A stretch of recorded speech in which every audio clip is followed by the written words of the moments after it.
Hello നമസ്കാരം. പുതിയ വീഡിയോയിലേക്കല്ല, ആദ്യത്തെ വീഡിയോയിലേക്ക് സ്വാഗതം. ആദ്യമായിട്ടായിരിക്കും ഈ സൈക്കോളജിയുടെ വെറൈറ്റി വേവ്സിൽ എൻ്റെ മുഖം കാണുന്നത്. ഞാനങ്ങനെ മുഖം കാണിക്കാൻ ആഗ്രഹിക്കുന്ന വ്യക്തിയായിരുന്നില്ല. പക്ഷേ കഴിഞ്ഞ കൊല്ലം അങ്ങനെ ഒരുപാട് ഞാൻ വീഡിയോ ഇട്ടിരുന്നില്ല. അതിൻ്റെ മുമ്പത്തെ കൊല്ലം വീഡിയോ ഇട്ടിരുന്നു. അതിന് മുമ്പത്തെ കൊല്ലം എനിക്ക് ക്ലാസ് ഉണ്ടായിരുന്നു. എനിക്ക് ഓൺലൈനായിട്ട് എനിക്ക് മീറ്റിൽ ഞാൻ ക്ലാസ് എടുത്തിട്ടുണ്ടായിരുന്നു. 1-2 കുട്ടികളെ ഉണ്ടായിരുന്നുള്ളൂ. ഈ കൊല്ലവും അതേപോലെ വളരെ കുറച്ച് കുട്ടികളുണ്ട്. അവർക്ക് വേണ്ടി ഈ കൊല്ലം മീറ്റിൽ ക്ലാസ് എടുക്കുന്നുണ്ട്. അതുകൊണ്ട് തന്നെ ഈ കൊല്ലം ക്ലാസ് പൂർണ്ണമായി കാണും. ഓക്കെ, അപ്പം ഈ വട്ടം ക്ലാസ് തന്നെയാണ്. ആദ്യം നമുക്ക് മനഃശാസ്ത്രത്തിൻ്റെ ക്ലാസ്സിലേക്ക് കിടക്കാം. അപ്പം എന്താണ് മനഃശാസ്ത്രം എന്ന് നമുക്ക് നോക്കാം. അപ്പോൾ എന്താണ് മനഃശാസ്ത്രം? മനഃശാസ്ത്രം എന്ന് പറഞ്ഞാൽ മനഃശാസ്ത്രത്തിൻ്റെ പിതാവ് ആരാണ്? മനഃശാസ്ത്രത്തിൻ്റെ പിതാവ് ആരാണ്? മനഃശാസ്ത്രത്തിൻ്റെ പിതാവിൻ്റെ പേരെന്താണ്? മനഃശാസ്ത്രത്തിൻ്റെ പിതാവിൻ്റെ പേരെന്താണ്? William Wundt. അപ്പം മനഃശാസ്ത്രത്തിൻ്റെ പിതാവിൻ്റെ പേരെന്താണ്? വില്യം വൂണ്ട് എന്നാണ്. വില്യം വൂണ്ടാണ് മനഃശാസ്ത്രത്തിൻ്റെ പിതാവ്. ഈ മനഃശാസ്ത്രത്തിൻ്റെ പിതാവ് വില്യം വൂണ്ട് ആണെങ്കിൽ ഇദ്ദേഹത്തിൻ്റെ പ്രത്യേകതകൾ എന്താണ്? എന്തുകൊണ്ട് ഇദ്ദേഹത്തിൻ്റെ മനഃശാസ്ത്രത്തിൻ്റെ പിതാവ് എന്ന് അറിയപ്പെടുന്നു? 1879 ജർമ്മനിയിലെ ലിപ്സിഗിൽ ഇദ്ദേഹം എന്തോ ചെയ്തു? ഒരു മനഃശാസ്ത്ര ഗവേഷണശാല സ്ഥാപിച്ചു. അല്ലെങ്കിൽ പരീക്ഷണ മനഃശാസ്ത്ര ഗവേഷണശാല സ്ഥാപിച്ചു. സ്ഥാപിച്ചത് എവിടെ? ജർമ്മനിയിൽ. ഏത് യൂണിവേഴ്സിറ്റി? ലിപ്സിഗ്. വർഷം 1879. ഓക്കെ അല്ലേ? ഇതുകൊണ്ടാണ് ഇദ്ദേഹത്തെ എന്തോ വിളിക്കുന്നത്? ഇദ്ദേഹത്തെ മനഃശാസ്ത്രത്തിൻ്റെ പിതാവ് അല്ലെങ്കിൽ ഫാദർ ഓഫ് സൈക്കോളജി. എന്നാൽ ആധുനിക മനഃശാസ്ത്രത്തിൻ്റെ പിതാവ് എന്നറിയപ്പെടുന്ന ഇദ്ദേഹമാണോ? അല്ല. ആധുനിക മനഃശാസ്ത്രത്തിൻ്റെ പിതാവ് ആരാണ്? സിഗ്മണ്ട് ഫ്രോയിഡ് ആണല്ലേ. സിഗ്മണ്ട് ഫ്രോയിഡ് ആണ് ആധുനിക മനഃശാസ്ത്രത്തിൻ്റെ പിതാവ്. അപ്പോൾ ആധുനിക മനഃശാസ്ത്രത്തിൻ്റെ പിതാവ് സിഗ്മണ്ട് ഫ്രോയിഡ്. മനഃശാസ്ത്രത്തിൻ്റെ പിതാവ് ആരാണ്? William Wundt. ഓക്കെ, ഇനി അടുത്തത് നമുക്ക് നോക്കാം. അതായത് ആധുനിക മനഃശാസ്ത്രത്തിൻ്റെ പിതാവ് അതാണ് നമ്മൾ നേരത്തെ പറഞ്ഞ അഡ്വാൻസ് ആയിട്ട് നമ്മൾ പറഞ്ഞത് ആരാണ്? Sigmund Freud.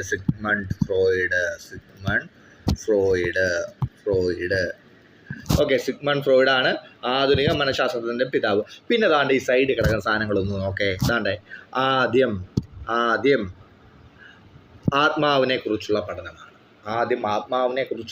എന്നാണ് എന്തോ പറഞ്ഞത്? സൈക്കോളജി. അപ്പം സൈക്കോളജി ആദ്യം എന്തിനെ കുറിച്ചുള്ള പഠനം എന്നാണ് പറഞ്ഞത്?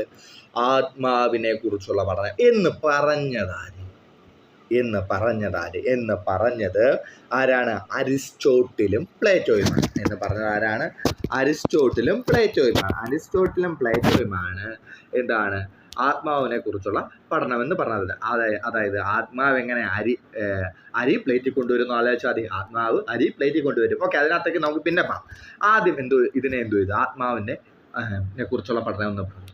അപ്പോൾ എന്താണ് മനഃശാസ്ത്രം ഇംഗ്ലീഷിൽ എങ്ങനെ പറഞ്ഞാൽ? സൈക്കോളജി. അത് സൈക്കേ. ഏതാണ്ട് കണ്ടോ? സൈക്കേ പ്ലസ് എന്താണ്? ലോഗോസ്. സൈക്കയും ലോഗോസും. സൈക്കേ എന്ന് പറഞ്ഞാൽ എന്താണ്? ആത്മാവ്.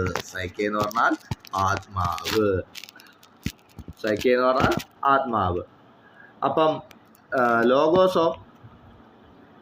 സൈക്കേ എന്ന് പറഞ്ഞാൽ ആത്മാവ്. അപ്പം ലോഗോസ് എന്താണ്?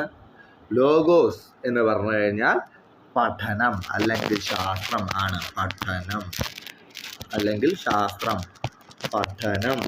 ശാസ്ത്രം ഇതൊക്കെയാണെന്ത്? ലോഗോസ്. അപ്പം ആത്മാവിനെ കുറിച്ചുള്ള പഠനം അല്ലെങ്കിൽ ആത്മാവിനെ കുറിച്ചുള്ള ശാസ്ത്രമാണ് ഏത്? സൈക്കോളജി എന്ന് പറയുന്നത്. ഓക്കെ, അപ്പം ഇനി അത് കഴിഞ്ഞു. അപ്പം നമുക്ക് അടുത്ത സാധനം നോക്കാം. ബോധം. മനസ്സ്, ബോധം, വ്യവഹാരം. ഈ 3 വാക്കുകളാണ് കൊടുത്തിരിക്കുന്നത്. ഇത് ചുമ്മാതെ കൊടുത്തിട്ടില്ല. ആദ്യം ആത്മാവിനെ കുറിച്ചുള്ള പഠനമാണ് എന്ന് പറഞ്ഞു. പിന്നീട് ഇവന്മാർ പറഞ്ഞ് എന്താണെന്നറിയോ? മനസ്സിനെ കുറിച്ചുള്ള പഠനമാണ് സൈക്കോളജി. കളർ മാറ്റം. അതായത് മനസ്സിനെ കുറിച്ചുള്ള പഠനമാണ് സൈക്കോളജി. ആദ്യം എന്ത്?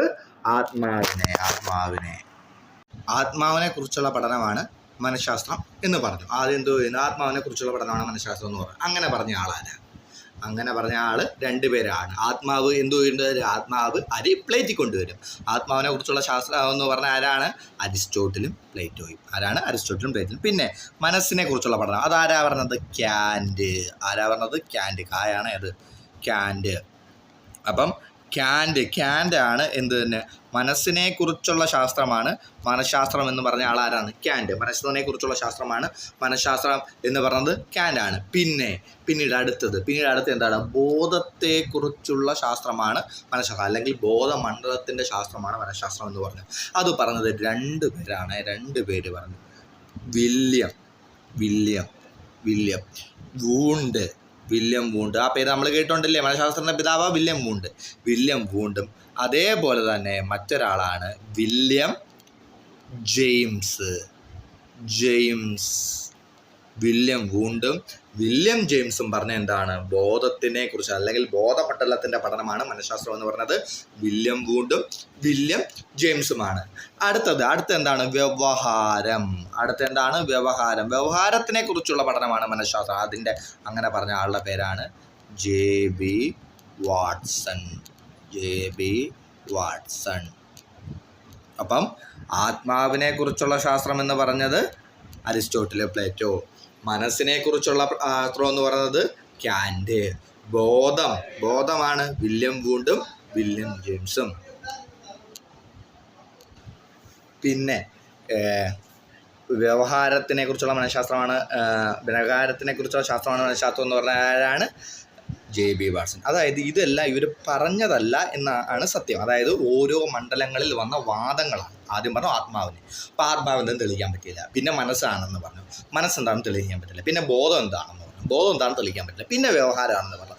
ഇതെല്ലാം കൂടി ചേർത്ത് ഒരു ഇതൊന്ന് തിരിച്ചു പറഞ്ഞേ. കണ്ട അരിസ്റ്റോട്ടിലും പ്ലേറ്റോ എന്തോ പറഞ്ഞേ? ആത്മാവിനെ കുറിച്ചുള്ള. ക്യാൻഡ് എന്താ പറയുക? ആലോചിച്ച്. ക്യാൻഡ് മനസ്സിൻ്റെ കാലം. വില്യം വൂണ്ടും വില്യം ജെയിംസും പറഞ്ഞ ഡയലോഗ് എന്താ? പെട്ടെന്ന് പറഞ്ഞേ. ബോധമണ്ഡലം. ജെ.ബി. വാട്സൺ വ്യവഹാരത്തിനെ കുറിച്ചുള്ള ശാസ്ത്രമാണെന്ന് പറഞ്ഞു. ഓക്കെ, ഇനി അടുത്താണ്ട് ഇതാണ് വുഡ്സ്വർത്ത് എന്ന് പറഞ്ഞ മാമനുണ്ടായിരുന്നു. വുഡ്സ്വർത്ത്.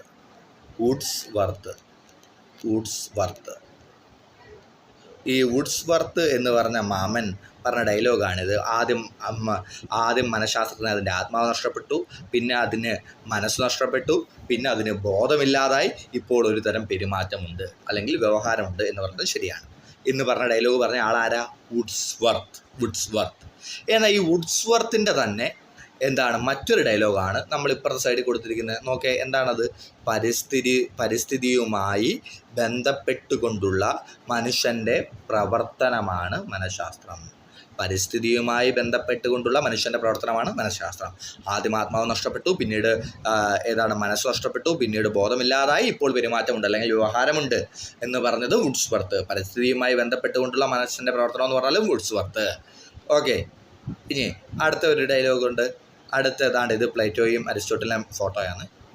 അടുത്തതെന്ന് പറഞ്ഞു കഴിഞ്ഞാൽ മനുഷ്യബന്ധങ്ങളുടെയും വ്യവഹാരങ്ങളുടെയും പഠനം. അപ്പോൾ മനുഷ്യബന്ധങ്ങളുടെയും വ്യവഹാരങ്ങളുടെയും പഠനം. ആ ഡയലോഗ് ഓർക്കണേ. വ്യവഹാരം മാത്രമേ ഉള്ളൂ. വ്യവഹാരം മാത്രം വന്നു കഴിഞ്ഞാൽ ആളാരാ? വ്യവഹാരം മാത്രം വന്നു കഴിഞ്ഞാൽ ക്രോ. വ്യവഹാരം മാത്രം വന്നു കഴിഞ്ഞാൽ എന്താണ്? ക്രോയാണ് അത്. ക്രോ ആൻഡ് ക്രോയാണ് വ്യവഹാരം മാത്രം വന്നു കഴിഞ്ഞാൽ. എന്നാൽ വ്യവഹാരം വന്നു, അതിൻ്റെ കൂടെ വേറെ സാധനവും കൂടി വന്നു, അനുഭവം വന്നു. വ്യവഹാരവും അനുഭവങ്ങളുടെയും പഠനമാണ് മനഃശാസ്ത്രം എന്ന് പറഞ്ഞാൽ ഈ രണ്ട് സാധനവും പറഞ്ഞു കഴിഞ്ഞാൽ അത് രണ്ടുപേരും സെയിം ഡയലോഗ് പറഞ്ഞു. ഒന്നാമത്തെ ആളാണ് പീൽ. വെറും പീലല്ല, E.A. പീൽ എന്നാണ് പുള്ളിയുടെ ഫുൾ നെയിം. അപ്പോൾ E.A. പീൽ. രണ്ടാമത്തെ ആളാണ് സ്കിന്നർ. E.A. Peel, Skinner. ഇവർ രണ്ടുപേരും എന്താണ്? വ്യവഹാരങ്ങളുടെയും അനുഭവങ്ങളുടെയും പഠനമാണ് മനഃശാസ്ത്രം എന്ന് പറഞ്ഞു. ഓക്കെ, അപ്പം 3 പേര്. E.A. പീൽ എന്ത് പറഞ്ഞു? വ്യവഹാരങ്ങളുടെയും അനുഭവങ്ങളുടെയും പഠനം. സ്കിന്നറും എന്തോ പറഞ്ഞു? വ്യവഹാരങ്ങളുടെ അനുഭവങ്ങളുടെയും പഠനം. മനുഷ്യബന്ധങ്ങളുടെ വ്യവഹാരത്തിൻ്റെ പഠനം മാത്രം എന്ന് പറഞ്ഞത് ക്രോ. എന്നാൽ നമ്മുടെ വുഡ്സ്വർത്തിൻ്റെ 2 ഡയലോഗ്, ഒന്ന് പരിസ്ഥിതിയുമായി ബന്ധപ്പെട്ടിട്ട് വന്ന വുഡ് എന്ന് പറഞ്ഞാൽ നമ്മുടെ തടിയൊക്കെ അല്ലേ, തടി പരിസ്ഥിതിയുമായി ബന്ധപ്പെട്ടു, അത് വുഡ്സ്വർത്ത്. പിന്നെ നമ്മുടെ ആ ക്രമത്തിൽ വരുന്ന സാധനം വന്നാലും ആരാണ്? വുഡ്സ്വർത്താണ്. ഓക്കെ, കൂടി പറഞ്ഞിട്ട് നമ്മൾ ഇന്നത്തെ ക്ലാസ് അവസാനിപ്പിക്കുന്നു. അതെന്ന് പറഞ്ഞു കഴിഞ്ഞാൽ നമ്മുടെ മനഃശാസ്ത്രത്തെ നമുക്ക് 2 ആയിട്ട് തിരിക്കാം. മനഃശാസ്ത്രത്തെ എത്ര ആയിട്ട് തിരിക്കാം? 2 ആയിട്ട് തിരിക്കാം. ഒന്ന് കേവല മനഃശാസ്ത്രം അല്ലെങ്കിൽ അടിസ്ഥാന മനഃശാസ്ത്രം, അതായത് കേവല മനഃശാസ്ത്രം അല്ലെങ്കിൽ അടിസ്ഥാന മനഃശാസ്ത്രം. 2 എന്താണ്? 2 പ്രയുക്ത മനഃശാസ്ത്രം. അപ്പോൾ 1 കേവല മനഃശാസ്ത്രം, 2 പ്രയുക്ത മനഃശാസ്ത്രം. കേവല മനഃശാസ്ത്രത്തെ മറ്റേത് പേരിൽ അറിയപ്പെടും? അടിസ്ഥാന മനഃശാസ്ത്രം എന്നും കേവല മനഃശാസ്ത്രം അറിയപ്പെടും. ഇനി ഏതൊക്കെയാണ് ഇതിനകത്ത് പെടുന്നത്? കേവല മനഃശാസ്ത്രത്തിനകത്ത് പെടുന്നത്, അടിസ്ഥാന മനഃശാസ്ത്രത്തിനകത്ത് പെടുന്നത്. നിങ്ങൾ ചില ടെസ്റ്റുകൾ നോക്കി അല്ലെങ്കിൽ ചില യൂട്യൂബ് ചാനലുകൾ നോക്കി കഴിഞ്ഞാൽ ഈ പേരുകൾ ആയിരിക്കത്തില്ല അവിടെ കാണുന്നത്. കേവല മനഃശാസ്ത്രത്തിനകത്ത് നിങ്ങൾക്ക് കാണാൻ കഴിയുന്ന പേരുകൾ ഏതൊക്കെയാണെന്ന് വെച്ച് കഴിഞ്ഞാൽ സാമാന്യ മനഃശാസ്ത്രം, അപസാമാന്യ മനഃശാസ്ത്രം, സാമൂഹ്യ മനഃശാസ്ത്രം, നാഡീ മനഃശാസ്ത്രം, ശിശു മനഃശാസ്ത്രം എന്നിങ്ങനെ ഉള്ള പേരുകളാണ് ചില ടെസ്റ്റുകൾ കാണപ്പെടുന്നത്. എന്നാൽ നമ്മൾ പൊതുവേ സാധാരണ രീതിയിൽ DLEDൻ്റെ ടെസ്റ്റ് പ്രകാരം, അതിൻ്റെ സിലബസ് പ്രകാരം നമ്മൾ പറയുകയാണെങ്കിൽ പൊതുമനഃശാസ്ത്രം, അപസാമാന്യ മനഃശാസ്ത്രം, സാമൂഹിക മനഃശാസ്ത്രം, പരീക്ഷണ മനഃശാസ്ത്രം, വികാസ മനഃശാസ്ത്രം, വൈജ്ഞാനിക മനഃശാസ്ത്രം എന്ന് തിരിക്കാം. പൊതുമനഃശാസ്ത്രം, അപസാമാന്യ മനഃശാസ്ത്രം, സാമൂഹ്യ മനഃശാസ്ത്രം, പരീക്ഷണ മനഃശാസ്ത്രം, വികാസ മനഃശാസ്ത്രം എന്ന് തിരിക്കാം. അപ്പം നിങ്ങൾക്കൊരു സംശയം, അപ്പം മറ്റേ അതായത് നേരത്തെ പറഞ്ഞ ആ ടെസ്റ്റ് പ്രകാരമുള്ളത് വന്നാൽ എന്തു ചെയ്യും? കൺഫ്യൂഷൻ ആവത്തില്ലേ?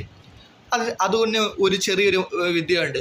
അതുകൊണ്ട് നമ്മൾ കേവല മനഃശാസ്ത്രത്തിനെ കാട്ടിയും പ്രാധാന്യം കൊടുത്ത് പ്രയുക്ത മനഃശാസ്ത്രം അങ്ങ് പഠിക്കാം. ഇതാണ് ഞാൻ നേരത്തെ പറഞ്ഞ കേവല മനഃശാസ്ത്രത്തിനകത്ത് പെടുന്നവ. അതായത് ഡോഗ് സാമാന്യം, അപസാമാന്യം, സാമൂഹ്യം, പാരമ്പര്യം, ശരീര മനഃശാസ്ത്രം അല്ലെങ്കിൽ നാഡീ മനഃശാസ്ത്രം എന്നും പറയും, ശിശു മനഃശാസ്ത്രം. ഓക്കെ, എന്നാൽ പ്രയുക്ത മനഃശാസ്ത്രത്തിൽ പെടുന്നതിനകത്ത് മാറ്റമില്ലല്ലോ. പ്രയുക്ത മനഃശാസ്ത്രത്തിൽ കുറേ സാധനങ്ങൾ പെടും, പക്ഷെ അതിനകത്ത് സ്ഥിരമായി ചോദിക്കുന്ന ഒരു 4-5 സാധനങ്ങളേ ഉള്ളൂ. അത് നമുക്കങ്ങ് പരിചയപ്പെടാം. ഏതൊക്കെയാണ് ആ സ്ഥിരമായിട്ട് ചോദിക്കുന്ന സാധനങ്ങൾ? ഏതൊക്കെയാണ്? അതാണ്ട് നോക്കിയോ. പ്രയുക്ത മനഃശാസ്ത്രത്തിൽ ചികിത്സാ മനഃശാസ്ത്രം ഒന്നാമതാണ്. ഇത് ചികിത്സാ മനഃശാസ്ത്രം. 2 വ്യവസായ മനഃശാസ്ത്രം. 3 അപരാധന എന്ന് പറഞ്ഞാൽ ക്രിമിനലാണ്. അപരാധന മനഃശാസ്ത്രം. അടുത്തത് സൈനിക മനഃശാസ്ത്രം. അടുത്തത് കായിക മനഃശാസ്ത്രം. പിന്നെ നിയമ മനഃശാസ്ത്രം. പിന്നെ വിദ്യാഭ്യാസ മനഃശാസ്ത്രം. ഇതാണ് സ്ഥിരമായിട്ട് കയറ്റത്തിന് എന്താണ് പ്രയുക്ത മനഃശാസ്ത്രവും അല്ലെങ്കിൽ കേവല മനഃശാസ്ത്രവും തമ്മിൽ ചോദിക്കുന്നത്. ഇതങ്ങനെ സ്ഥിരമായിട്ട് അങ്ങനെ വരുന്ന ചോദ്യങ്ങളുള്ള ഇതൊക്കെ ബേസ് ചോദ്യങ്ങളാണ്. ചിലപ്പോഴേ ചോദിക്കൂ, പക്ഷേ നമ്മൾ അടിസ്ഥാനപരമായി പഠിച്ചിരിക്കണം. ഓക്കെ, ഇനി മനഃശാസ്ത്രത്തിൻ്റെ ചിന്താധാരകൾ എന്നുള്ളതാണ് അടുത്ത പോർഷൻ. അത് നമുക്ക് പിന്നീട് പഠിക്കാം. ഇപ്പം നമ്മൾ ഇത്ര നേരം പഠിച്ച സാധനങ്ങൾ ഒരു വട്ടവും കൂടി പറഞ്ഞതിന് ശേഷം നമുക്ക് എന്തോ ചെയ്യാൻ നിർത്താം.